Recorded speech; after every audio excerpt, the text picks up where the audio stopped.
Okay, if I did this right, we're recording. Gary, are you there? I'm here. Awesome. Thanks so much. Hey, Gary, I guess to get started, I just wanted to ask, how are you describing who you are and what you do these days? You know, you do so much with so many businesses, so many books, so much of a presence online. How do you sort of encapsulate it in a nutshell for the audience that's going to be listening in on this? You know, I would say I'm an entrepreneur, I'm a CEO of a social media creative agency and an avid angel investor, and that's kind of what my activities are today. Awesome, yeah, and so you're out, kind of on the leading edge of what many call kind of this revolution that's happening these days with social media and all the new kind of threats to existing business models, but also opportunities that are opening up for folks. The audience for this conversation is the corporate CIO and tech leader who are working in some of these institutions, and I know that you have Vaynermedia, which consults with Fortune 500 companies in this area. So I guess to get started out, I was curious, what's your perspective? What do you see of the CIO and the IT leader? Are they visible at all? Should they be at the table? Are they missing an opportunity? So from your perspective, when you are working in these organizations, what kind of role do you think, or do you see these people playing, and what should they be doing? I think that they're in a very interesting time. Obviously, I think we met when I spoke at that CEO summit, right? And right. It was interesting. Gearing up for that conference, it was stunning to me how non-visible the CIO has become in marketing conversations around digital media, and how concerned I was about that for that sector. I think that a lot of CIOs that are listening right now are pretty aware that the CMO has been slowly but surely coming into that territory. Now, most CMOs are at an age group right now where they don't have the technical chops, but the grooming CMO, the CMO right now, is definitely coming with a heck of a lot more technical savviness, and has definitely created a scenario where I see the CMO and the CIO converging in some ways. And so at some level, as marketing people are becoming more digitally savvy, I have to believe that, CIOs have to start thinking a little bit more marketing heavy as well. And so it's an interesting time where I'm sitting in the C-suite a lot with a lot of companies, and I'm surprised by the lack of juice that the CIO is getting in some scenarios. So what's your advice? How do they get into the game? I think, first of all, there needs to be a point of differentiation, right? So, for me, my tech leads are becoming more important, not less, but because I'm also making them focus on things that separate them from the marketing and the creative people within Vaynermedia. So having a deeper understanding of emerging technology. It's not just understanding a CRM or an email service. It's like getting very deep and I want my lead tech, which is not a CIO, but our head of technology. I told him, I said, I don't want to be smarter than you about product. So you better know the 400 apps and platforms that really matter in our world, and you need to know them at least from a technicality standpoint better than I do. You can't have a small separation between me and you because I do a million things and this is what you do. And so I think at one level, it's about deepening your understanding across all the technologies that your company is using and or could use. I mean, how deep does a CIO in a company right now know Instagram video? It came out yesterday. I can tell you I've spent 4.5 hours trying to figure it out. Many CIOs of Fortune 100 companies haven't spent a minute. They could care less. And so, yes, they're thinking about big data and they're thinking about, Salesforce and Oracle and things of that nature, and they're thinking about, listening and software and CRMs and all those things, but they need to I think one way to really differentiate and bring value is to equally be nimble around smaller products and platforms and be the educator and executor around those platforms within the organization. Yeah, and I think historically we've had the luxury of time. So a new CRM or email, a new platform comes along, and we have a lot of time, and we have Gartner and Forrester writing papers and doing studies and all that. You're talking about Instagram video that came up the other day. No, yesterday. Yesterday, okay. So these things, to get your feet wet in these platforms, my approach has been to at least be personally involved, because these are kind of end user technologies, and they're not, and there's kind of no cost to entry. The barrier, I guess, is time. I think a lot of us in the IT leadership positions are successful in our role because historically, we've had the traits to do that. One of those traits is we're on the introverted end of the scale. And I think that's what I see a lot of people being sort of reluctant to jump on the Facebook, Twitter, Instagram, whatever. How do you help folks get over that hurdle who are less inclined to be extroverted or put themselves out there? I think the question is, you do not have to really put yourself out there by using these products. It's not like all of a sudden you go to Facebook and Twitter and Pinterest and Instagram and you use them and all of a sudden you're sharing all your secrets or you're a social butterfly. My answer, and I have a couple introverted friends, two of which are CIOs too. And I've been preaching what I'm telling you to them right now. And I've been telling them, listen, it's not that you need to go on Instagram and start taking photos of every piece of food you ever eat. You need to go pay attention to what people are actually doing, though. You need to have an understanding. And so, you don't have to be a big, don't forget there's that rule, and a lot of CIOs know this, that 99-1 rule, right? 90% consume, 9 kind of engage with it, 1% produce. You don't have to all of a sudden be one of that 1% that produces the content. But maybe being in the 9% that engages and definitely being in the 90% that consumes, I think that's very important. Well, and I think that's one of the innovative ideas you brought to the table when these platforms emerged. Everybody was looking at it as new channels to shout stuff out at. You were very big proponent on listening and leveraging these platforms from that perspective. So if we're going to be in the 90%, at least get out and listen. What are the best ways to get started? That can even be a hurdle for people. I think, the funny thing is the CIO, it's interesting.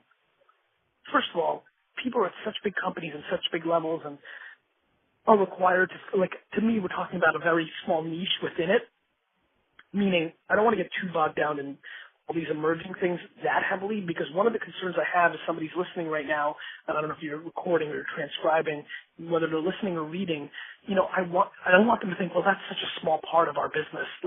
I very much understand kind of the things that you need to be focusing on. I'm just worried that you asked the important question, which was, how do we differentiate? My biggest concern is that, I've heard from CEOs of Fortune 500 companies have the debate of, do we actually need a CIO, or do we just have somebody who's a person? Is it becoming more of a commodity play because less important, but are mapped, that are more mature? The person that's the essence, the one, and then all the other savings pour it more into the marketing savvy or the products. I just want to make sure that everybody listening, reading is what I'm talking about, which is this is a protection mechanism to relevancy in the modern world of business. Okay. Yeah, you're breaking up a little bit on that, but I think I got the gist of it. Are you seeing, there's been some talk of the emergence of the chief digital officer, which maybe supersedes both CMO and CIO or displaces them in some way or complements them in some way. Are you seeing a lot of that out there? I think that, the days of, yes, I think the answer is yes. And I think the answer is the days of, whether you call it CIO, CMO, chief digital officer, we are definitely in a place where technology is the future, and you can't be just good enough on the fact that you're a nerd or an introvert or somebody that appreciates technology. Everybody now appreciates technology. I think that's a good point, and I think these titles across the board are probably showing their age, and Yes. I think everybody in every role needs to be working in across blurrier lines now. We just don't have the same. We don't have the luxury. Do you know how I think about it? I think about it this way. I think about it as this. I think a lot of CIOs, or the traditional way of a CIO, is kind of like running a church, but all of a sudden now everybody has the religion. Does that make sense? Right? So all of a sudden now technology is a religion in our society. And whereas before, you were really the tech nerd, the guy, and it was the guy because there was very few females, right? But there was females out there and great ones. I've done a lot of homework on this now. But Yep. the fact of the matter is, stereotypically, you were that guy, the introverted computer guy. You grew up with a modem, and we're just living through a major shift. I mean, every 15-year-old kid in America right now has the technology chops of the smartest tech nerd 30 years ago, And so we're in a different place, and we need to evolve. And I think that, the people listening need to evolve and make sure they're bringing value to the organization that can't be replaced with something that's a third or fourth of the cost. Yeah, absolutely. And I see, in the circles I run in, that shift is well underway.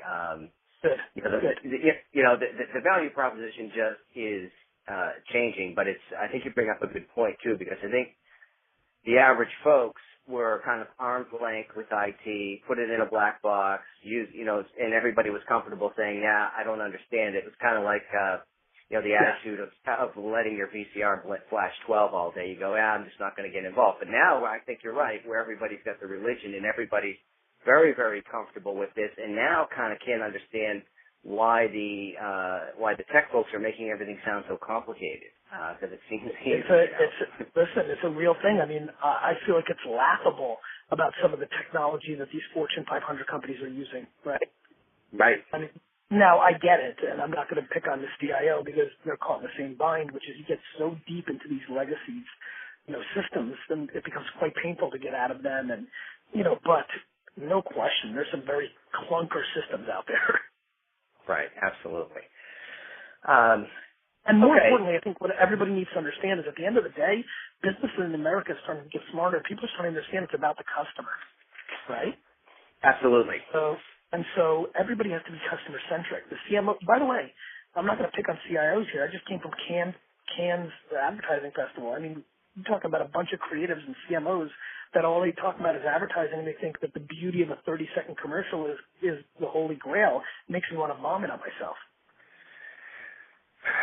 Right. I think it's hard for people to think about. I think we come from. Well, so what happens? What happens is we're all deep in our thing, right? CIOs are deep in their thing. Marketers are deep in their thing. But I think what the thing is going to be is how do we sell stuff and how do we bring value to the customer? And I think that is starting to become a trend that the new technology of the data that we actually have on human behavior, which is why I love. I mean, social media is the greatest consumer insights tool of our time. Yeah, and we're all people at the end of the day, and I think we get so deep in our thing we sort of lose sight of that. But we're all customers too. We all do these things out there. And one of the things you've talked about is kind of the DNA of a person and being true to yourself. It's something I know that a path that you follow and advice you've given to people. Do you think this is a good way to start to think about your role in a organization, CIO or whatever? You're still a person. The lines aren't that cut and dry in the real world. Why do we pretend they are in some of these other environments? I don't know if you could talk for a second about your DNA pitch. I think that would be useful to people.